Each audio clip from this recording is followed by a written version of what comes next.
Welcome to the email episode, another email episode of Spears and Steinberg. Andy, remember the movie The Blues Brothers? Yeah, Jake and Elwood. Yeah, and remember when Elwood, who I think was Dan Aykroyd's character, would tell people, we're on a mission from God. Yeah, that's that Chicago. God. I think God is working with us, dude, because if you folks remember, we started out on Wednesday's podcast talking about the dude obliterating the chick's uterus in the room next to mine. And I was racking my brain all Sunday morning going, dude, I'm running out of ways to say, oh, Steve. And incidentally, to the listeners, if y'all can come up with some creative oh, Steves, email them to me. I'm gonna steal them and I'm gonna use them. Or record them and send them in to us. Yeah, that'd be a nice little trick. Maybe we play your oh, Steve. Give me a motherfucking break. But I'm running out of ways to say it, and I'm scratching my head going, there's gotta be something. So this from God, I think, came at me. And I think all of it's tied together because when you're having sex, you yell his name, and I'm scratching my head going, God, give me something. So God went, I got you. I said, it would have been great if while dude was fucking that girl, I had recorded the sounds. But what really would have been great, what if the guy's name was Steve? And she's just screaming, oh, Steve, oh, Steve, oh, Steve. But I'm like, if I try to say that, it's gonna sound corny. It's gonna sound corny. Do you know that I went to YouTube and I typed in, oh, Steve, and I swear to God, I'm not making this up. This is what came up.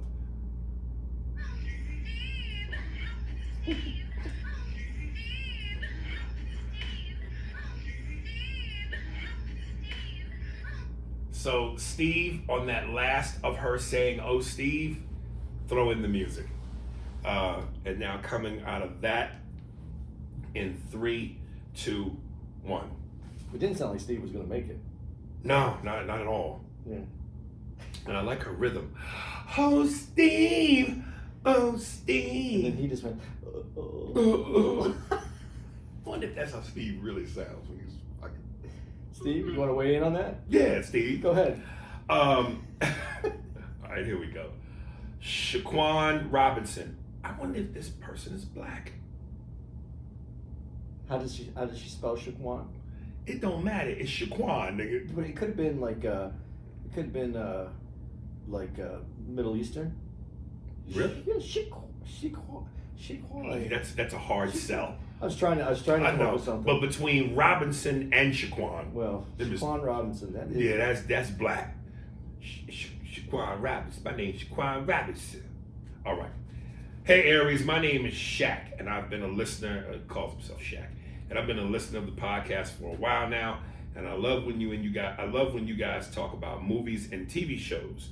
I heard you talk about Michael Douglas a good bit, and never really checked out his movies until recently. He's one of the. Let me stop. First of all, Michael Douglas. Do you put him up there with Pacino, De Niro, Denzel, Nicholson? No, but not because he doesn't. I just don't see. He doesn't play those characters. Oh, okay, but I'm talking about in terms of great acting, acting, great movies. I think he's a great actor. I don't think. I think right now, if you put out that Al Pacino was in a movie, people are going to go see it. I don't think that same amount of people goes to see Michael Douglas. And I think he was great. But now you're saying. Yeah, but now. Right. There was a time when he was getting all this he juicy. was the man. But I think that he kind of got blown out by Tom Cruise and those guys back then. And back then? Yeah. Not then. I think Tom Cruise carried over longer than Michael Douglas did. Michael Douglas, do you remember he had a series though? Back in the 70s called Streets of San Francisco, yeah. That was a great fucking, I'm sure, back at that time TV series. That's when I was a little kid and we would wait for that, Right. There was no VCR. No. There was 3 channels. Right. And then a fuzzy channel that was your local channel. Yes. And that came out, I think it was on Wednesday night, and it was at 7:30. That was the 70s? It had to be. The Streets of San Francisco. Yeah. And you were sitting there ready to watch. Dude, but that was that era where TV was mwah. But it was 70s, 80s. Happy Days wasn't really like a great series. That's on in the 70s too. I know, but that was... Streets of San Francisco was different, man. Right. It was gritty. It was gritty. It had an edge right. to it. It had Carl Malden. Then he was doing the American Express right. commercials. Don't leave home without it. But there was a sweet spot for Michael Douglas. There was. Between Fatal Attraction and the Pick movie, the one. The Pick movie. The one with Sharon Stone. Basic Instinct. Yeah, right there. That time. What was the one we just talked about? It. The one with Closure, Disclosure. Yeah. He was in a sweet spot where he couldn't do wrong. No, and he's a great actor, but he plays such the regular guy though. Like in that movie that he did with Sean Penn, where they it's that game that you play where you think the game, that was a great one. Great movie. But he plays the regular guy. He's great. But he played an asshole though. But he's still a regular guy. He's a regular asshole guy. Nah, he was a rich asshole. Oh, okay. But it's still not this. They're different characters. He was never the action guy. No. Okay, so who's the better regular guy? Him or Tom Hanks?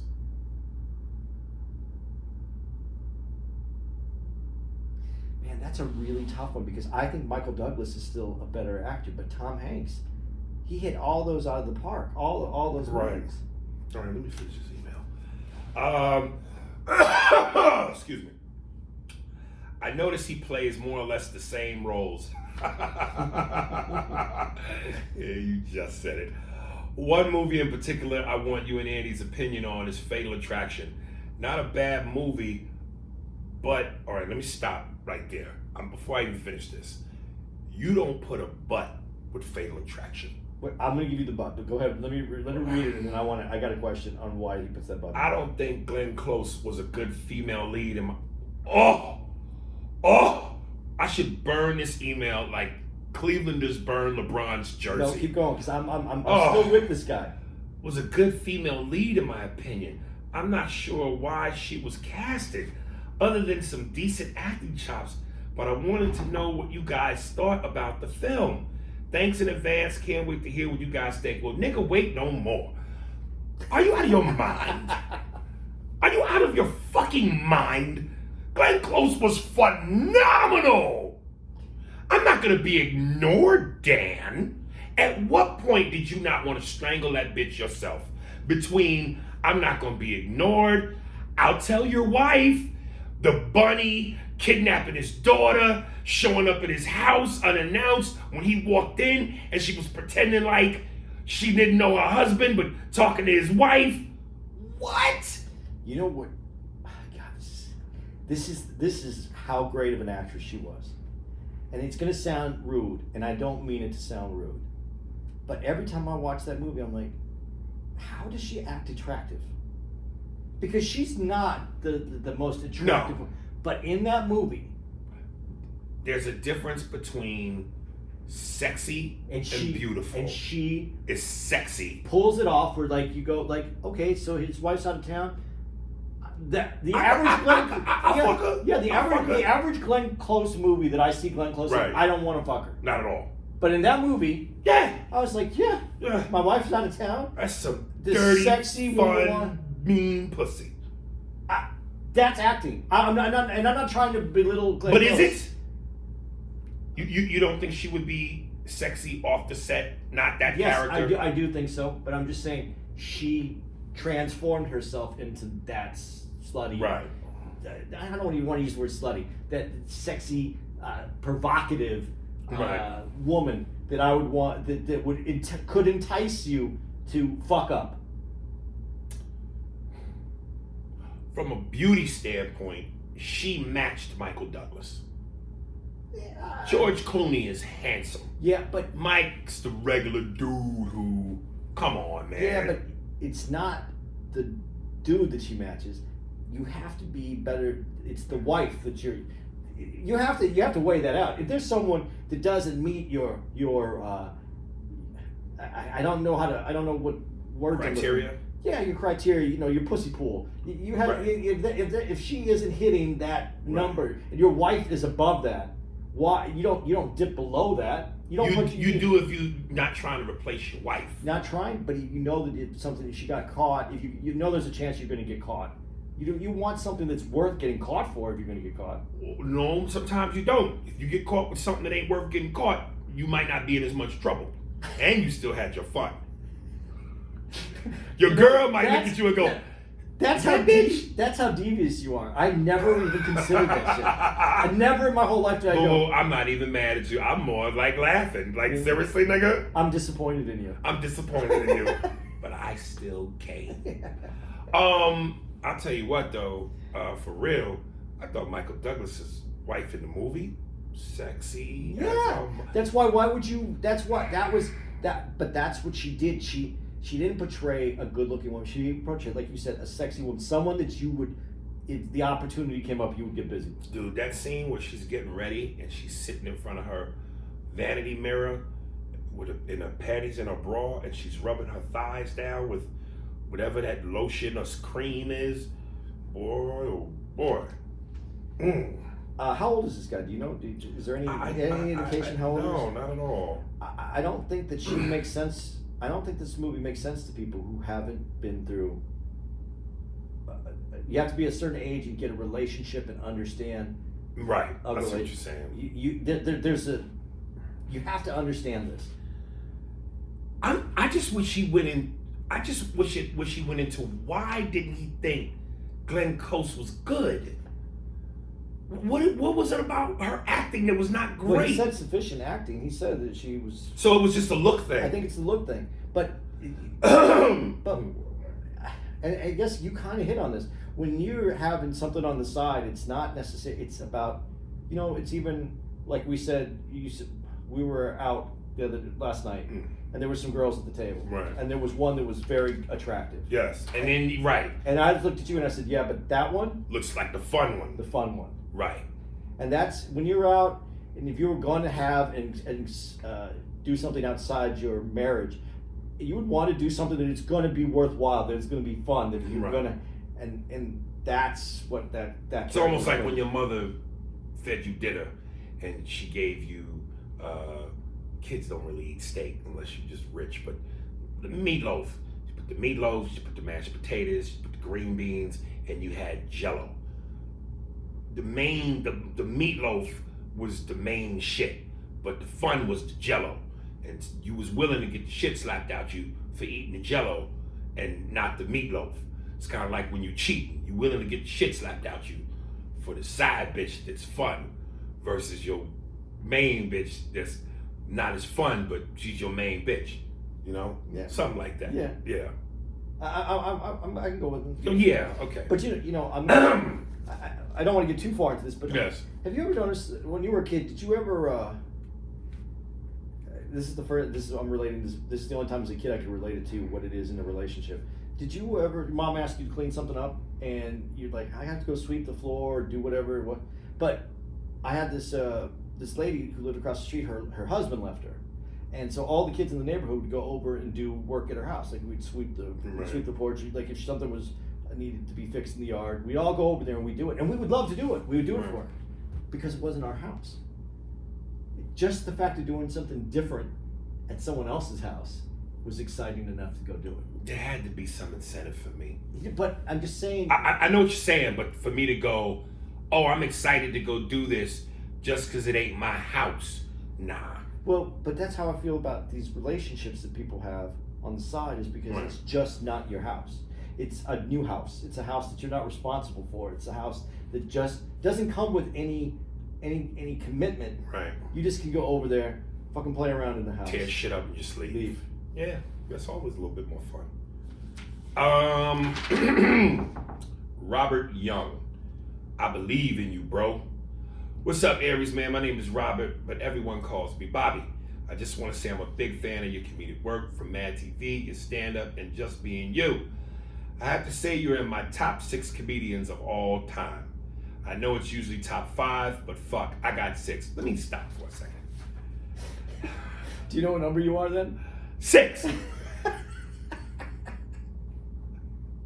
Because you'd have to be 5 if it was a top 5. Here's what I would like to know, and not like even if I was 5 in the top 5, that's cool, right? To be amongst that company. But why am I number 5? What makes me, I'm Tony Kukoc, nigga. I'm off the bench. I'm the 6th man. What makes me number 6 and all them other niggas ahead of me? Let me read this shit now. Dude, I think 6 is fucking... It's not. You're right. Because look at the guys. Look at all the other You're guys. right. But what's stopping me from being 2, 3, 4, or 5? What's your dedication like? Oh, you got Jordan dedication? You're right. You're right. Cocksucker. Starting with the greatest: Richard Pryor, Eddie Murphy, Paul Mooney, Patrice O'Neal, Dave Chappelle. Dave Chappelle, and last but not least, you, my nigga. I don't give a fuck what no one says. Spears and Steinberg is the #1 podcast, hands down. I love every aspect of the podcast, from the movie reviews, heated debates on racism, your funny ass impressions. Paul Mooney one is my favorite.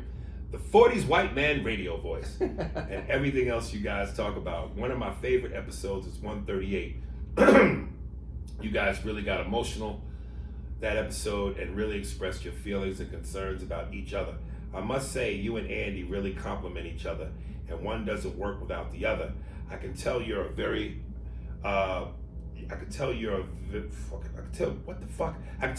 caring person and carry your heart, emotions on your shoulders.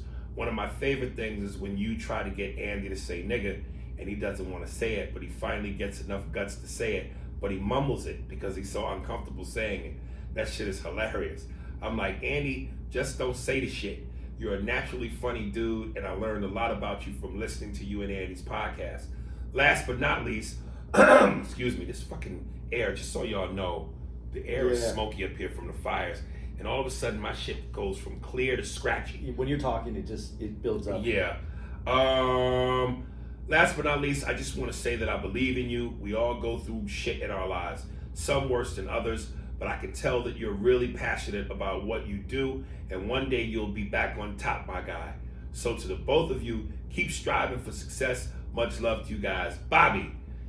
Yeah, Bobby, thank you, and I love you too. But tell me why I'm number 6, nigga. Do you put Paul Mooney that high up there? Yeah, and I'm gonna go. Do you want me to say something before you throw yourself under the bus? No, I don't. Okay. And to be honest with you, I put me above Paul Mooney. Not from I don't even want to say body of work, because as far as body of work, television-wise, I did 8 years on Mad TV. Paul's never been on TV. But he did a lot of writing, though. He did a lot of writing. He's a writer. And he's been sporadically in certain TV shows and things.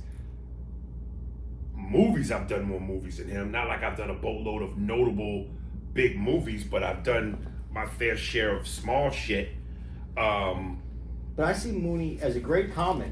I see him as a writer, though. Okay, I give Paul over me only from a legendary veteran kind of stance. But as far as pound for pound funny, nah, yo. Because I know a lot of his material. Again, I know what it is. It's Reggie, it's racy, it's race, edgy, it's race. And I'm not saying this is some sort of a measuring stick. But I think there's a way you tackle race comedically and make white people able to laugh at it as comfortable as they may get sometimes, versus you just straight make motherfuckers leave, nigga. See, you know what I mean? I liked it though too. Though I do like that. I like watching people get uncomfortable.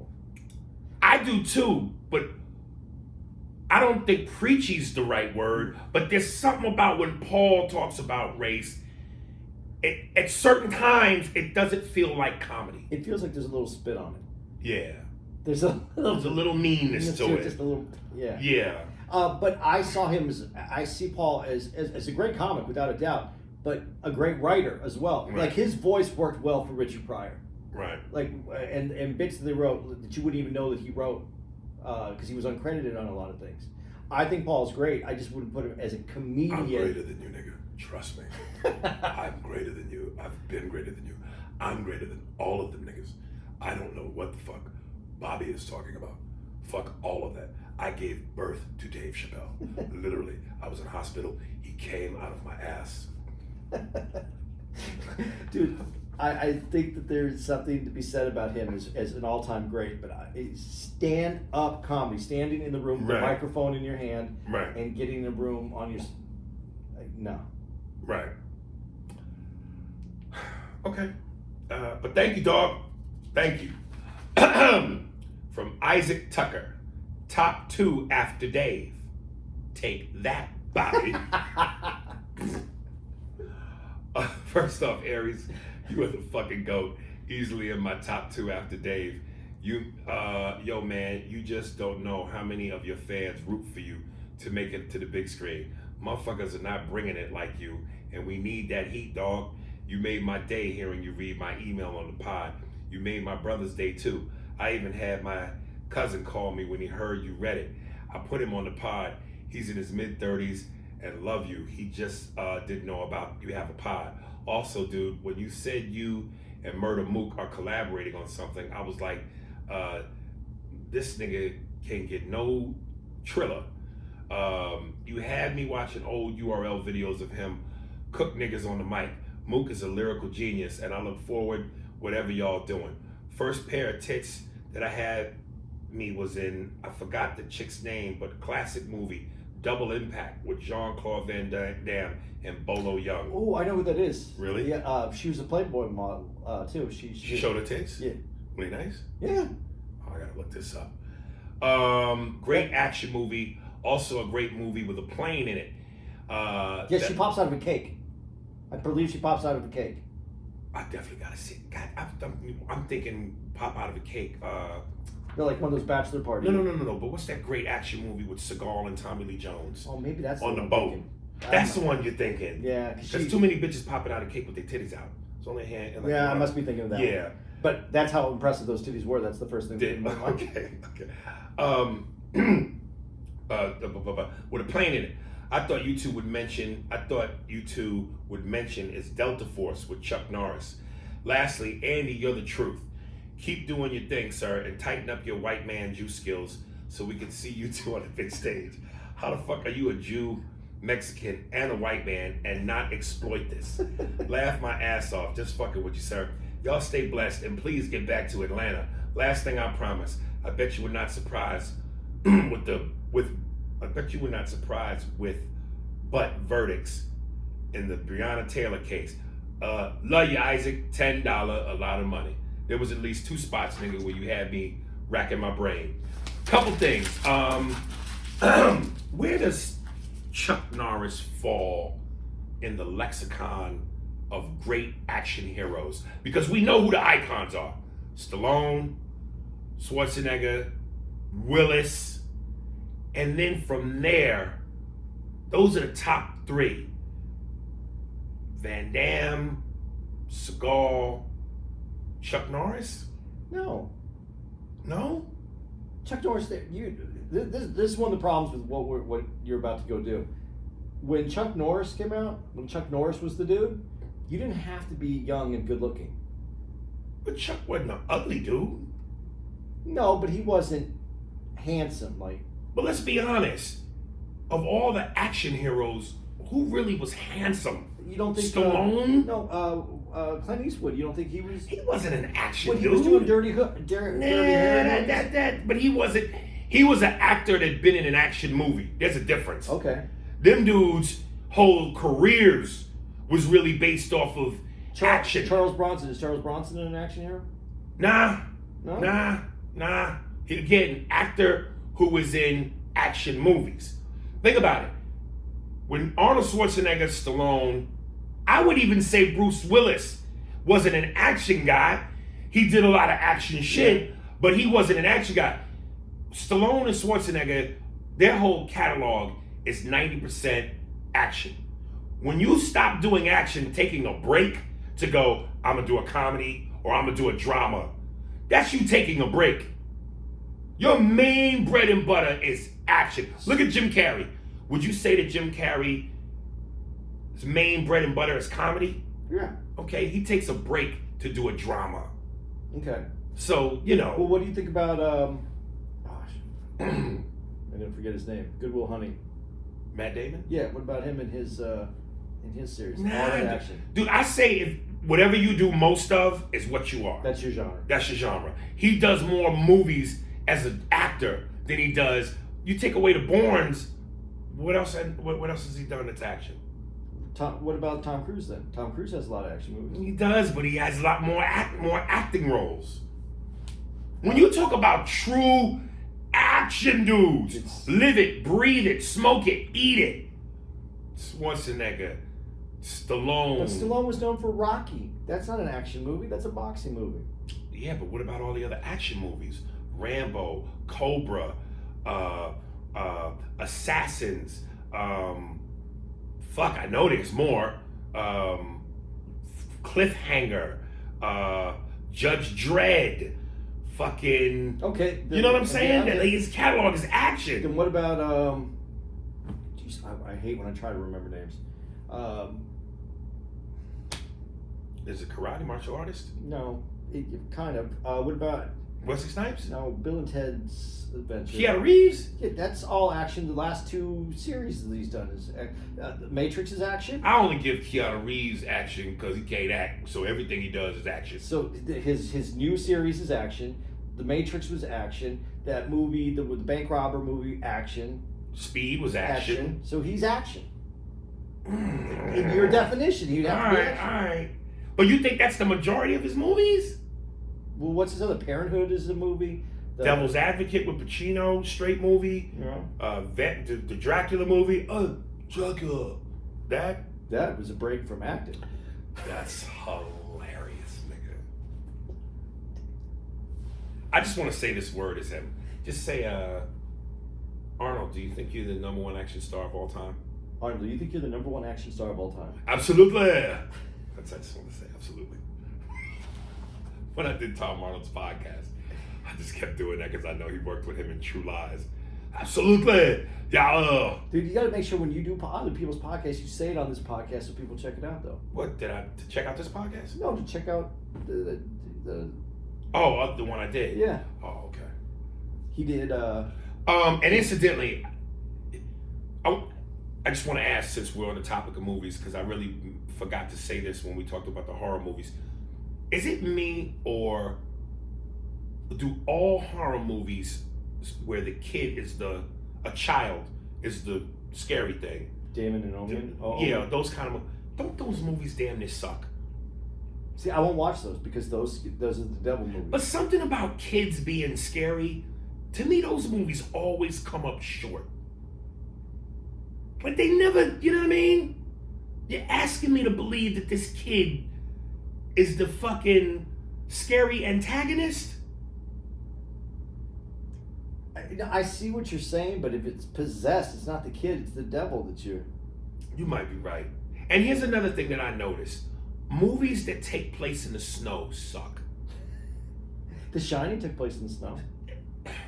Then, yes. Now, movie, come on, man. I told you, I said it. Other than the famous scene with his face in the door, that movie.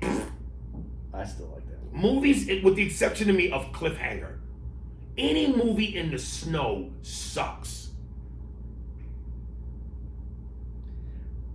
Yeah, you might be right. Absolutely. Who wants to make a movie if you're an actor, who wants to make a movie in the snow? Yeah, it's just fuck. Absolutely. Yeah. Yay. Jesse. Kelton House.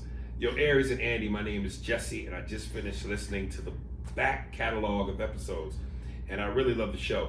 Aries, you are definitely one of the best comedians to come out of Def Jam, and it sucks that you have been basically blacklisted for speaking your mind, because I really enjoyed you in Man TV in the past, but hopefully Andy can make some nice Jew connections and get you some roles. Dude, I would like to get some I've of those. been praying, y'all, for this nigga to do his pink slimy yarmulke thing.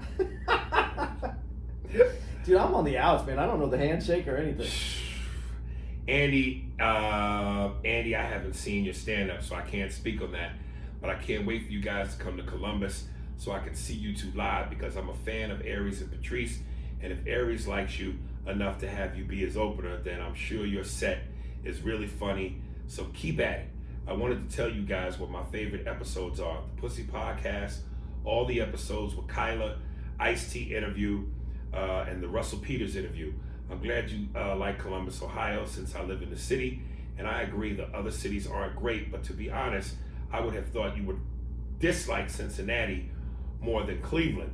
Nah, dog. They shoot at fire trucks in parts of that city, but they both kind of suck.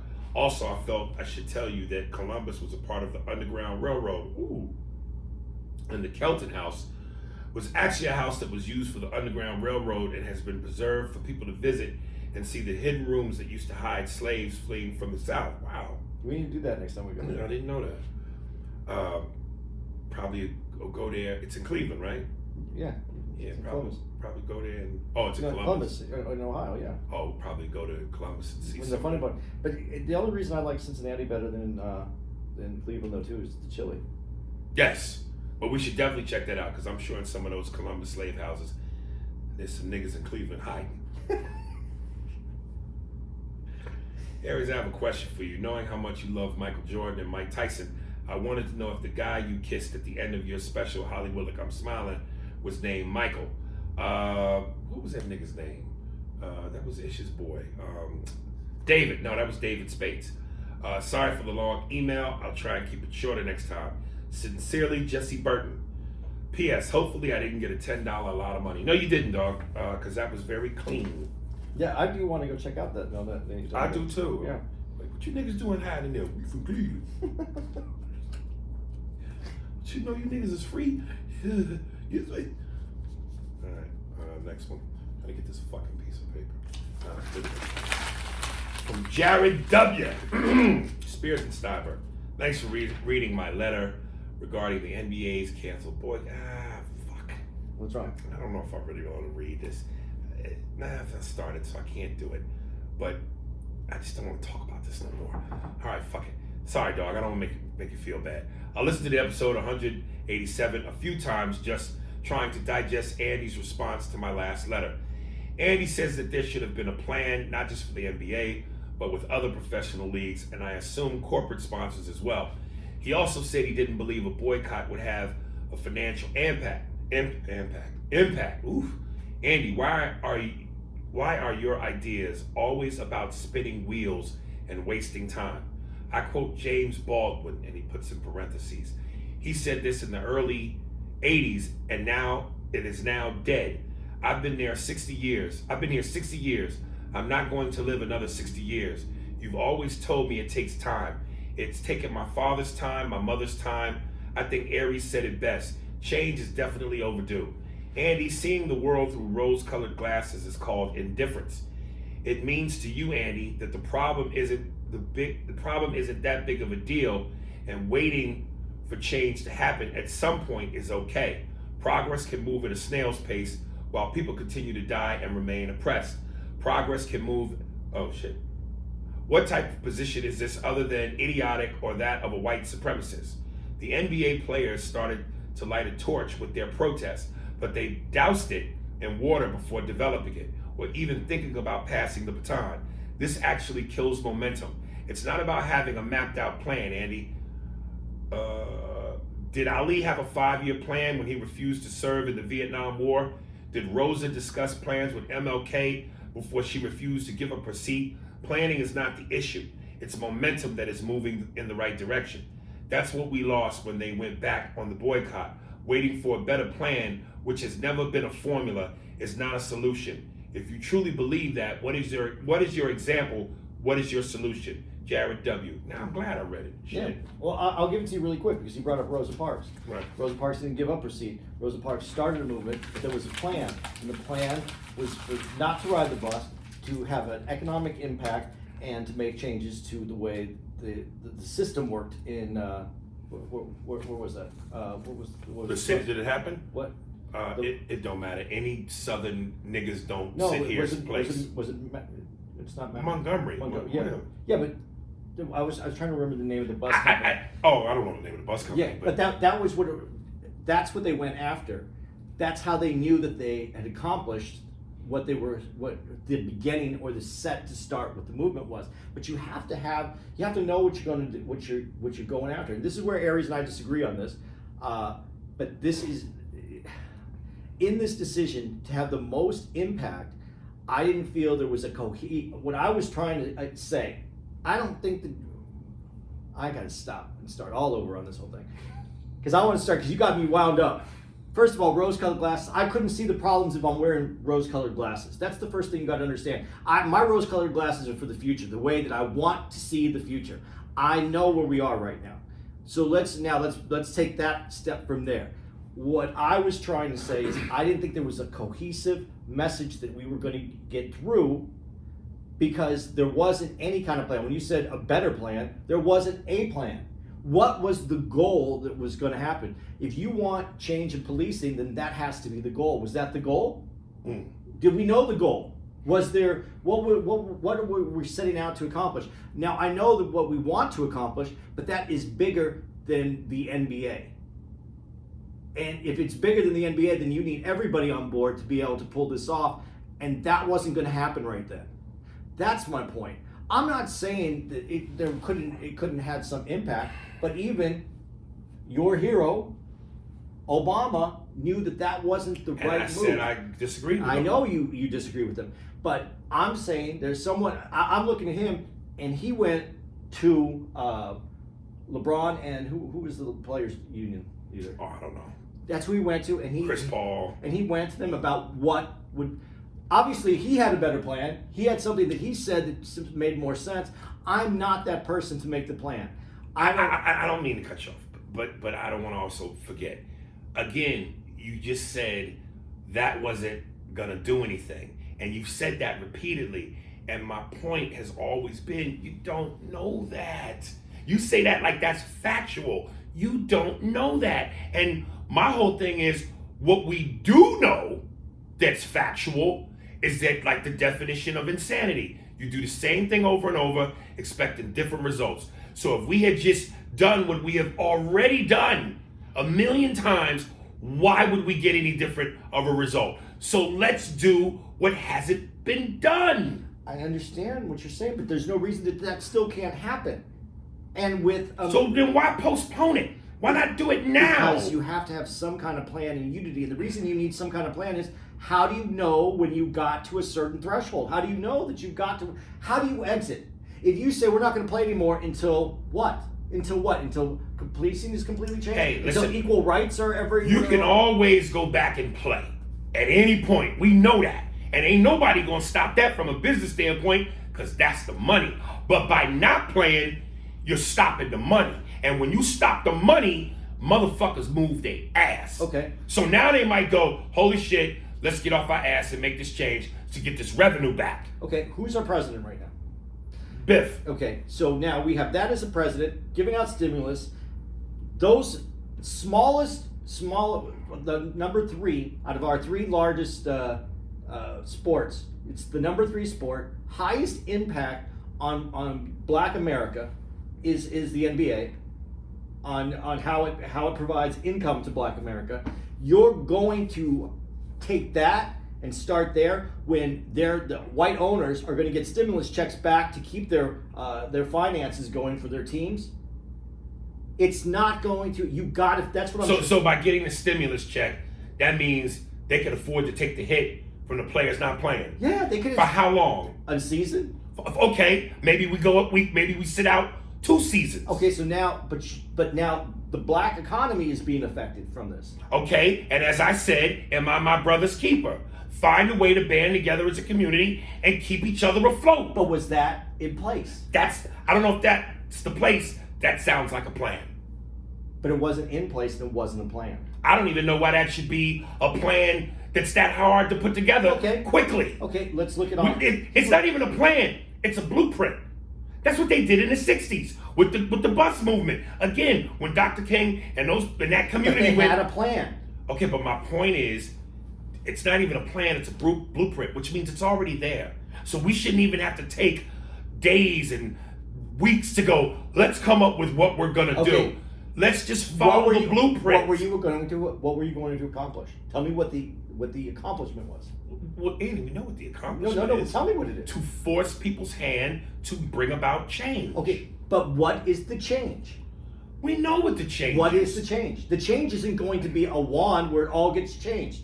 What is the change when you go, it is accomplished. We accomplished a goal. What is the next? Because with the bus strike, the goal was accomplished. Okay, but you know what? At the end of the day, for me, it's about first and foremost, we need to be taken seriously. And going ahead with a we are done plan, we will be taken seriously. Starting we're gonna do this and then pull back, it's not being taken seriously. We're a joke now.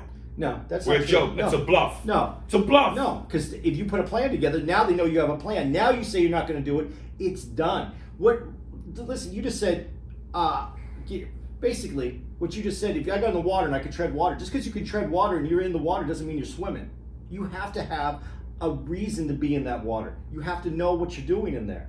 You can't I'm just going to stay here until we figure out change. What's the change? Is it policing that we needed? There has to be incremental change. It's not going to happen at once. So what is the change that you wanted? If they would have came out and said, we're going to do this until these laws are passed, until we have a contract with America to work on these issues, and put 10 issues that we wanted to see accomplished in the next 18 months. But none of that was there. If I just say, I want change, what is that? How do you project that? I want change. I know what the change is. How do I get there? Well, I know this. They didn't do it. And if things continue the way they've been continuing, would it have been better off to go the other way? I don't know, because we didn't go the other way. And that's my point. But if we go this way and we start movement. If there's already movement. I know, but that's another if. And that's what his point is. I got what his point is. My point is, do what you want to do. Have some sort of plan. Have some strategy. You don't go to war and just decide, I'm just going to I'm going to kill these people over here because this is the war, and then we'll find out what's behind them afterwards. You need to know what the strategy is. You have to have a beginning, a middle, and an end to accomplish goals. And when I say to you, what is it that you go change, that doesn't give you the answer. You have to have incremental moments where you can go, it is working. Just change isn't it. What do I need? Policing is a big change. Economics is a big change. Reparations could be part of that change. But we didn't have any, there was nothing in there to let anybody know what that was going to be. We're going to leave that on agree to disagree, because I want to read these other emails. All right. I know we could do this for hours. I know, but I still don't know what you're boycotting when you boycott and you say change. I want change. All I'm saying is force the hand. Force it. To change. You want change, right? Tell the hand what you want change. The hand knows what we want. It's been knowing what we want. Incrementally, it's not going to change all at once. So incrementally, you have to have a plan to make those changes. You'd be surprised how quickly shit changed when you slam a motherfucker in the face with a hammer. Is California burning right now? Yeah. Is it because of climate change? Yeah. Have we changed climate, and we're going to be wiped out because of it? See, this is where the waters get too deep for me, because I can't make the connection between climate change and niggas wanting change that could be automatic if we do what we need to do. What I'm saying is policy has to be changed to make any change. And you have to have a plan to make these changes. The reason that you're not getting change with our environment is because the plan, no one knows where to really start on the plan. How do we fix our climate? No one knows how to start. This right here, we know how to start. We need to lay out the plan. Lay out the plan, and if you want to boycott, if you want to not play, then let's end it. That's it. That we can do, but have a plan. Go in with the plan. Don't make the plan up. All right. from AB. Finally. I'm currently listening to episode 108 and finally got a chance to hear the origin of the $10 a lot of money reference. Hope y'all doing good, AB. And listen, to all the people that come onto this podcast as of the most current episodes, I implore you, please go back and start from episode 1 and binge and go in order. And I tell people that because, not to say you can't get enjoyment out of where you start, but you have a deeper appreciation when you know the beginning and you follow the journey. Because from $10 a lot of money to the radio guy voice, to the music behind it now, to the actual music, it's just things have grown and come together. And if you can just follow it, where you can go, I see. Oh, that's what that reference. It feels more complete. So, excuse me though, I got to throw the Jewish guy voice into this. Also, on the $10 a lot of money shirts, we do have those available in sizes extra small through 3X. If you would like to hit me up on Andy Comedy on Instagram, I'll be happy to send you a link so you can order one. That's a real Jew, isn't it? Break out your coin purses and pocketbooks and wallets. Give your money. The Jew is spoken. Okay. Incidentally, I gotta admit, that voice is inspired by John Lovett's Saturday Night Live. That's the ticket. Oh, that is the... Yeah. FF. Prisoner, state your name. FFB 332 Mob Williams. Hey, what's up, Aries? Love writing these emails to the podcast. I have a question, and you probably already answered it, but what the fuck happened to Mad TV? I feel like I read this one. I was on YouTube and looking up old videos of the show. Now, the early 90s to the late 90s of Mad TV had it. The 2000 episodes were trash, not you. And what's so crazy to me as a fan, you could tell when Mad TV was Mad TV. I never understood how SNL is still on, because 95 to 99, nothing was fucking with Mad TV. Y'all was way better and funnier than SNL. And the Cos episode of you playing Bill Cosby in prison aged very well. Love the podcast and my Paul Mooney's voice. Nigga, bring me back. I'm gonna tell you something, Mom. And I was upset. First of all, if you go to YouTube and look up that sketch, Cos, spelled C-O-Z, was a parody of the HBO show Oz. And our showrunner at the time, Dick Blasucci, he cut some things out of that sketch that pissed me off, because he didn't really know Oz. He didn't know that show. And when Devon and I wrote that sketch, we had elements in the sketch that were very true to the show Oz. For instance, they would do these abstract, weird things, like the brother who had the dreads, who was in the wheelchair. Yeah. He would come out and narrate a part of the show. Here in Oz, such and such and such and such happens, and blah, blah, blah, blah, blah. And it would be some weird, abstract action going on or some shit. So I wanted to, and because again, to me, doing a skit or a parody is like an impression. I wanted to get the details. So we had Phil Lamar play the dude in the wheelchair, and we built a glass cube in which the wheelchair was in. Yeah. And on the left side of him and to the right side of him was a white dude and a black dude. And we had the white dude naked from the waist up with pants on. Same thing with the black dude. And he was massaging his body like he was a stripper with baby oil with chocolate pudding. And then we had the black dude doing the same thing with vanilla pudding. So as Phil was out, here at Oz, controlled by Bill Cosby, there's the race war between the white pudding and the black pudding. So we had that. Then we had another part where I was playing Adebise, Cosby as Adebise. Did you have a little hat? I had a little hat. And at one point, I'm sitting there talking to some of the prisoners, and a transgender dude in a skirt is massaging my feet. Now, again, I actually saw that on Oz. There was a scene where Adebise, by a transgender, was getting his foot massaged.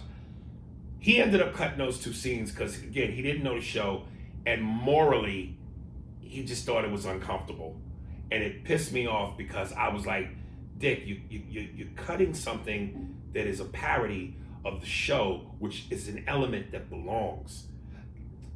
Don't let your own personal convictions get in the way of art, man. Did you show him the show though? Did you bring him? He didn't really care.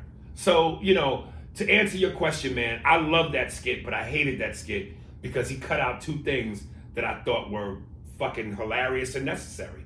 But yeah, it's amazing how he called that. Yeah, when he says that he doesn't understand on Saturday Night Live has outlasted because it has the support of NBC. Yes. And it's not about, it is about ratings, but it's about the legacy of Saturday Night Live. That too. But because In Living Color beat the shit out of Saturday Night Live for its run, but In Living Color only stood around. In Living Color was great for about 4 seasons. By seasons 5, I think it's 5, 6. I think they did 7. That shit was garbage. But SNL also has the time slot. That time slot is key to keeping. Well, listen, most people are not home on Saturday nights. They're out partying or whatever. But the show was such a staple it was such a, God, sometimes I got these words.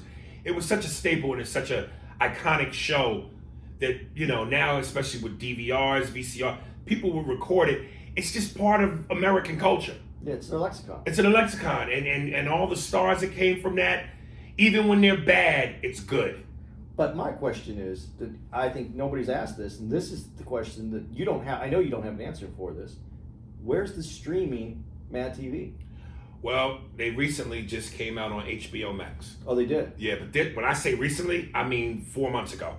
Because when I got the app, I downloaded it, and not knowing Mad TV was on it. I just wanted the app. And I was like, oh, shit. So, but even to your point, when Mad TV first went off the air, we were airing in reruns on Comedy Central. And that was huge for the show because it gave people who never saw the show a second win or a first look. I wish they would put it back on Comedy Central. But, and the thing about Mad TV that I think where you guys get slighted, it never came out in a box set. It eventually did. It did? It did.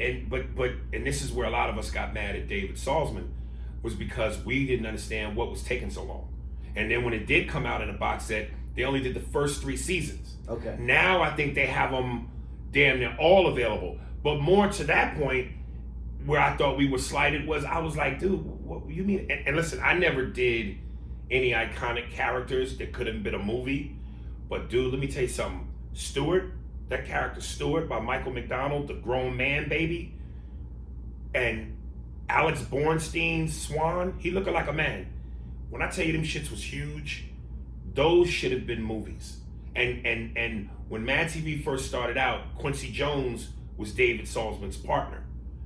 Now, by season 2, I think David left completely, but they still were friends. My point is, Quincy Jones, with the influence of Quincy Jones, y'all couldn't get a movie made?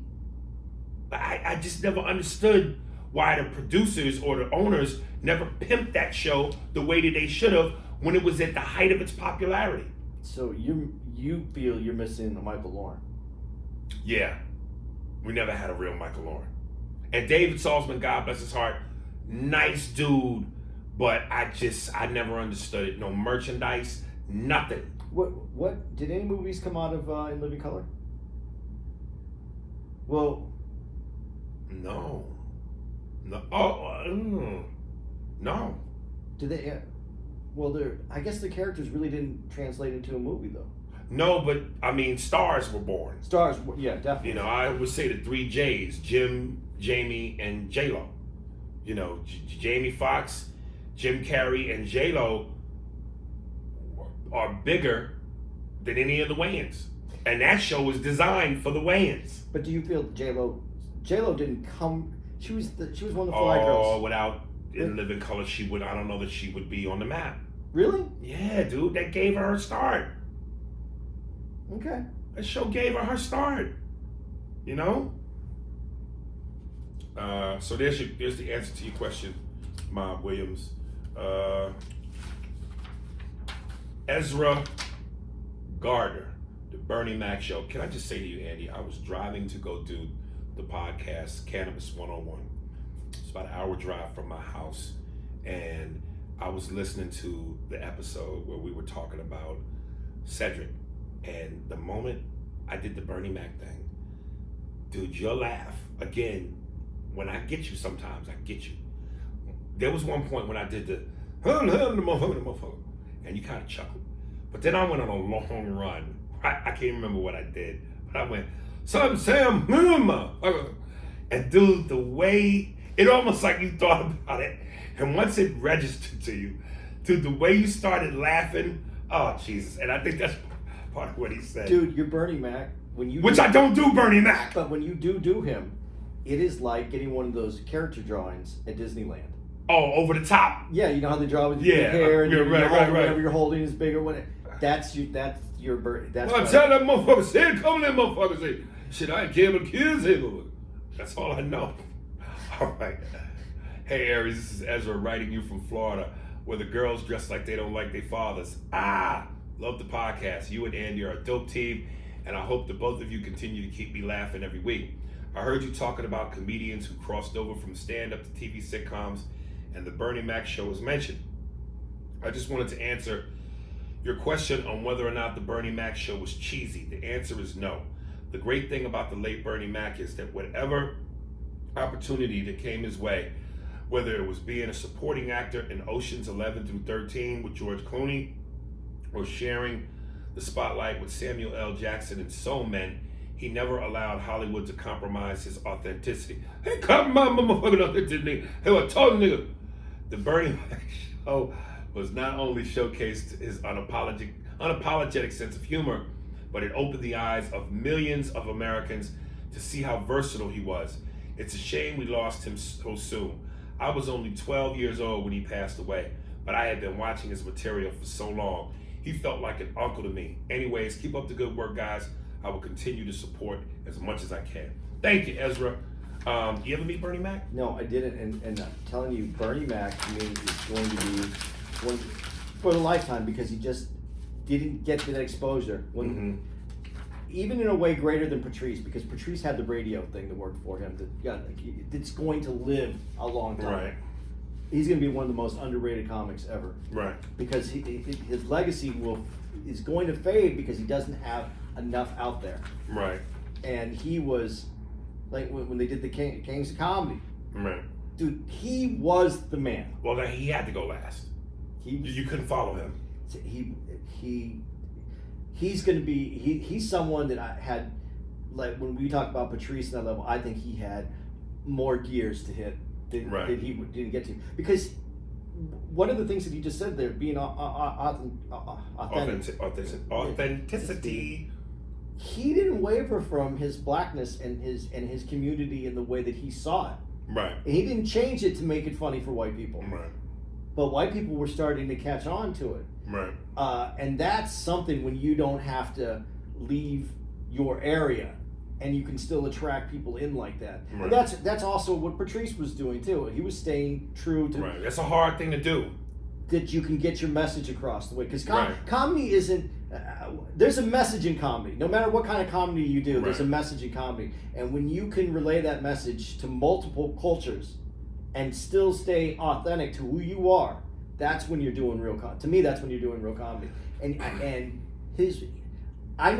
it never even occurred to me until I started working with you when we would talk about Bernie, that he had, some people didn't understand even what he was saying. Right. And the way that he talked about his life, I just thought that was, to me, I grew up around people like that, so that seemed normal to me. I wasn't off on that. Right. But when you pointed out to me and I started paying attention to it, I said, oh man, for him to cross over the way he was crossing over, that was a big leap.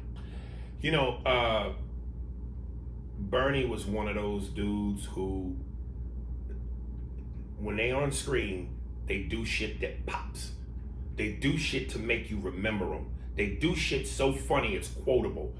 And again, that doesn't always mean that they're the same way in stand-up, and vice versa. There's some dudes who, and that's why I say about Chris Rock, brilliant stand-up, one of the smartest ever. To me, personally, my opinion, he don't pop in movies like that to me. Whereas Mike Epps pops. Mike pops on screen. That 45, 55, do. That shit, and even in Roscoe Jenkins, that movie with Roscoe Jenkins with Martin Lawrence, he just says things in moments, does things in moments comedically that pop at you. It's like J.B. Smoove though too. Yeah, that's what I'm saying. Like Kevin Hart, Kevin in a lot of his movies, he pops. He does things and says things that jump out at you. He stands out, and that's not an easy thing to do. Just because you do it well in TV, don't mean it translates to film. Just because you do it well on stage, don't mean it translates to either or. And this is what makes Eddie Murphy so of an icon. He popped in everything. Yeah. Whether he was on stage, whether it was him on SNL, whether it was him in a movie, he popped on everything. He's Jordan. There was no weaknesses in his game except put your mouth on me and I was a king. Sing it. Put your mouth on me. Wait, who taught you how to do that? Put your mouth, not your teeth. If I was a king. Wasn't Party All the Time? Like Rolex? Party All the Time was actually kind of cool. But put your mouth on me, and if I was a king. All right, last one. From James Ludwig. I love y'all's podcast. Please read in Morgan Freeman voice. LOL. Hi, Aries. I was listening to your podcast. Awesome, by the way. No. I just want to get to the part where I say your name, because that's when it always, but I'll do that. And I was always talking about how you was writing a joke about Paul Mooney and Farrakhan being the devil and angel on your shoulders. I was wondering, did you ever finish that, or are you still working on it?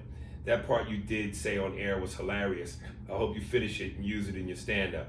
Yeah, this is Morgan Freeman, because your name comes up. I'm really glad you and Andy stayed together. Something about Andy. I know that was a while back. I'm really just skipping through y'all's podcast while I'm at working. That shit gets me through a 12-hour shift like it's 8 hours, nigga, and that's lovely. I love how y'all talk about sport and how great the Bulls were in the 90s. I'm an 80s baby, and in the 90s, 2000s to 2010 were a blast growing up. Great music and great athletes. I wish y'all would do a podcast on the 90s and 2000s. We kind of did the 90s, right? A little bit. More movies or something? Yeah, I don't know, but yeah. All right. And how great they were. That would be dope. Do me a favor and ask Andy if he ever watched any of the Friday movies with Ice Cube, and if so, which one is his favorite. Also tell Andy I said what's up, and don't take the hate too serious. People are always gonna hate. Just brush that shit off and continue to be a good person. Aries, I have to say this before I end this. Dude, I've seen you in person in your stand-up at the Comedy House in South Carolina. You're fucking hilarious. Everyone was crying, laughing. Since I've been listening to your podcast, you kind of remind me of Whale the rapper. Y'all both want the recognition from the industry, and I'm just like, but your fans love you. Fuck the industry. Keep doing you. If they don't fuck with you, fuck them. Go the Tyler Perry route. Do your own shit, make your own movies, make your own stand-ups. Eventually, they are going to want to fuck with you, like they fuck with Tyler Perry. You're great enough to do your own, and people keep fucking with you because it's you. I know you don't want to hear, I know you don't want to hear don't stress out, but on the real, God's got you. I definitely know you don't want to hear that shit, but he does. Keep moving forward, and thank y'all for the podcast and for always keeping it 100. God bless James. Well, James, that was very, very nice. Thank you for that. The first Friday. The first Friday. Yeah. With him and Chris Tucker? Yeah. Did you like... That's where all the clips are too. All the things that are quotable that right. It had all the Who do you think was funny in Friday? You prefer Smokey or Day Day? You want me to remember names? Which one? Mike Epps or Chris Tucker? Yeah. But I don't remember which one's which. Oh, Smokey was Chris and Day Day was Mike. I like Chris Tucker. I like him a lot. But what you said about Epps, I'm not an Epps fan. Comedy-wise, going to a comedy show, Right. Epps doesn't do it for me. Really? Stand up. Stand-up wise, Right. he's funny, but not the hype that he gets. Right. But when I see him on shows, he can take the smallest line. Right. And make a moment. Yeah. Yeah. And Chris Chris is like the opposite. No, I disagree. I think Chris does the same thing. He really puts a lot of energy though into being Chris. But it's effortless energy. It might be effortless, but there's energy in it. Right. Where Mike just doesn't even. Mike almost seems like he's mad that he had to come do a movie.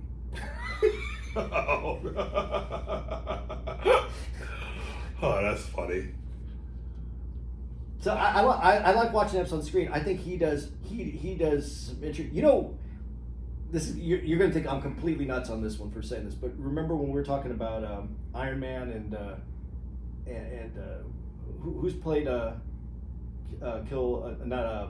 what's his name, the black dude, his sidekick, Iron Man's sidekick. Oh, Rhodey. Yeah. Don Cheadle Yeah. versus Terrence Howard. Yeah. Right.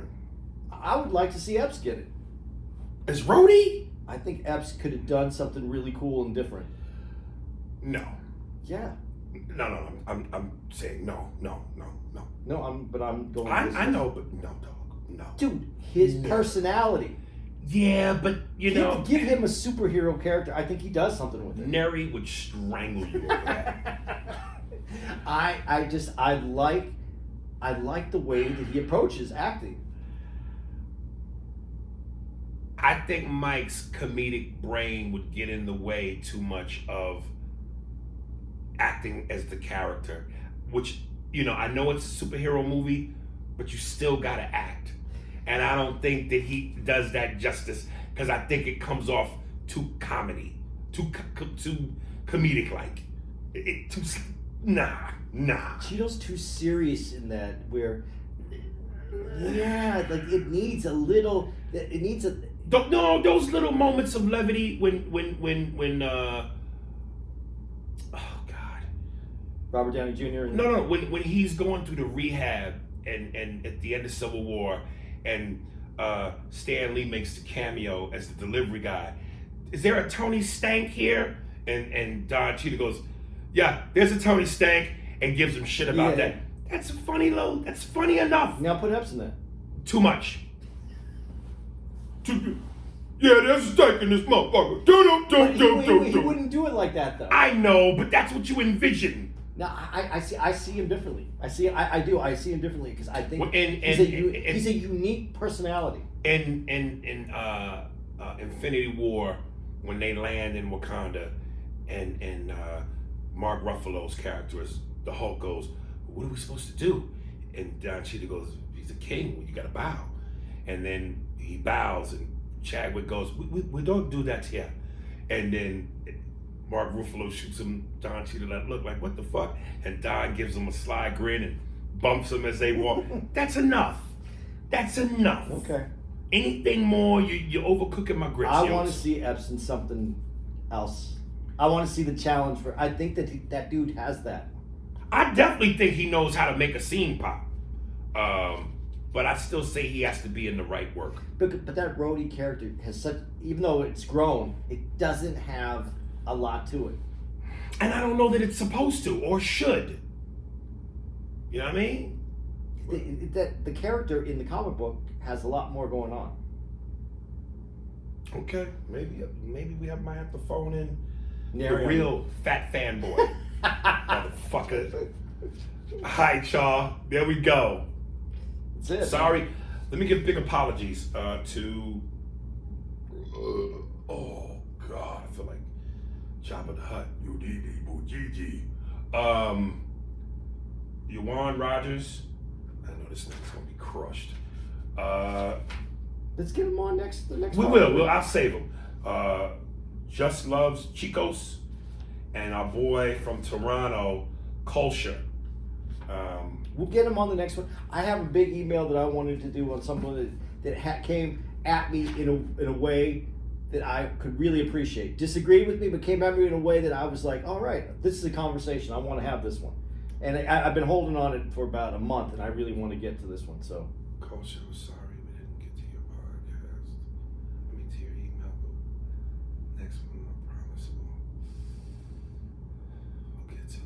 We'll get one of Alabisi's peoples to come rub your feet until then. Stay up, brother. You know we love you, man. All right. See y'all next week. We're gonna be in Tampa. We'll be in Tampa. Ehor City. Even though I gotta remember COVID. So we're probably gonna have a curfew. It's gonna be sparse. It's gonna be sparse. But yeah, we're out there. $10 a lot of money t-shirts, Andy Comedy on Instagram. Send you the link if you want to get one. And what else Hits we got? 101, thank you. Yeah, thank you very much. AriesSpears.com, Aries Spears Movie Madness, the app game coming soon. Love y'all chitlins. Bye. Your other cooking my grits, yotes.